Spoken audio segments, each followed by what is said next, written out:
Because once you hear this, okay, once you hear what I'm about to unleash, then it's going to all make sense, okay? Several times throughout the day, every day, your girl will play this little game. It's almost a choose-your-own-adventure game that girls play. It's a question, and then there's answer A, and there's answer B, and they're both fucking wrong. How do you identify? You're saying, Dane, how do I know it's coming? The first half of the first sentence is always exactly the same. Your girl's going to come up, whatever it is you're doing, and she's going to go, what would you do if... followed by a mumbo-jumbo that you better be ready to dance with, okay? One time my girl was making a big turkey dinner with all the fixings, and she just came up to me and she goes, what would you do if I took all the food I just cooked and I threw it away? I was like, first of all, don't do that. Like, maybe you should get the fuck out of the kitchen if you're even considering that right now. If you do that, I'm going to walk to Subway, but I'm going to be ruminating about what a bitch you are for throwing away all the fucking fresh food. Throwing away all the food, baby? No.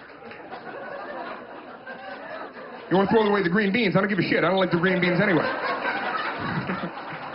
One day she's driving the car, and I'm sitting with her, and apparently we're low on gasoline, and she goes, what would you do if I didn't tell you we were about to run out of gas, and I just let us run out of gas? You're asking me what would I do if you knowingly let us run out of gasoline? I would call you a fucking asshole to your face. That's a horrible thing to do. This is a dangerous road to be letting us run out of gas. Don't do that. Hey, don't do that.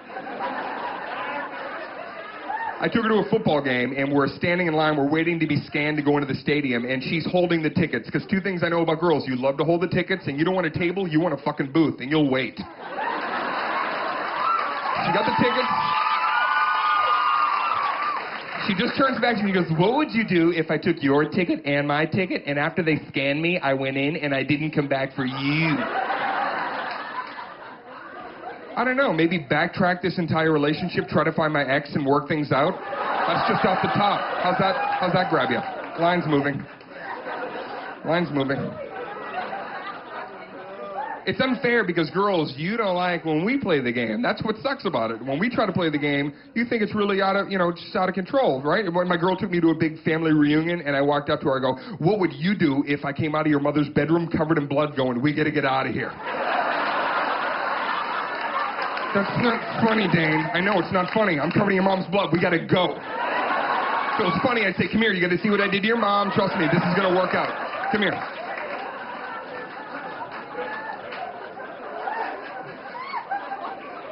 The more I realized and started hearing this, I realized that my own hypothesis went further, and it's not just women. Guys, we actually play this game with each other, but it's so salacious. It's a far more sinister game. One time I was driving, me and my buddy Bobby, we're at a red light, and we casually look over, there's a daycare, and Bobby turns to me and goes, dude, what would you do if when we looked in the window of that daycare, there was a teacher blowing a little boy who was crying?